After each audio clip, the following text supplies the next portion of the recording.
So we've been seeing a big uptick in viral illnesses over the last few months. Everything from RSV, rhinoenterol, adenovirus, even a little bit of COVID. But we want to try and help you manage your kiddos at home and give you just some ideas, things that you can do to avoid trips to the clinic, ED, or even the hospital. So the population that's getting hit the worst is our infants. They just don't have that reserve like the older kids do. And being nose breathers, they oftentimes run into issues with dehydration. Their nose fills up with secretions and snot and are unable to blow those. So we are going to give you some tips on how to suction their nose out, keep them hydrated, try to do some of that symptom management at home, because unfortunately most of these illnesses are viral in nature, so there's no magic pill that's going to fix them.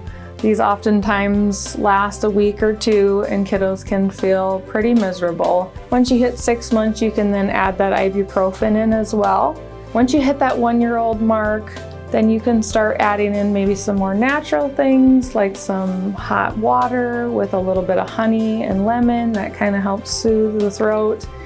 And then really working on keeping their nose suctioned out, especially before they eat. That way they're not ending up getting dehydrated. Going into school, they're starting to kind of figure out blowing their nose makes it a little bit easier. Still giving that Tylenol and ibuprofen, natural remedies as well. A lot of you guys will get sent home with this bulb suction from being in the hospital as a baby. So this is a great tool that you can use. This is kind of like the basic amount of suction. This is not going to be a lot of suction. So depending on how ill they are, this may or may not do the trick, but this is a good place to start. So you can buy saline over the counter. This is just what we use at the hospital. You go ahead and put a little bit in one of the nostrils. Go ahead, push this bulb in, stick it up to the nose, and then go ahead and once it's in the nose, you let back and it should suction that out. Go ahead and just squirt the stuff out and then go ahead and do it on the other side. You might have to do that multiple times and quite a bit of saline to loosen up some of that thick and junky snot that they've got in there. Another option that you can get over the counter is one of these devices where you actually use your mouth as the suction. There is a little filter in there so you don't have to worry about that getting into your mouth. Again, you do want to use some saline to help break up that those secretions. You go ahead and put it into their nostril and suck here. They definitely do not love this being done, but they always feel better after it's done.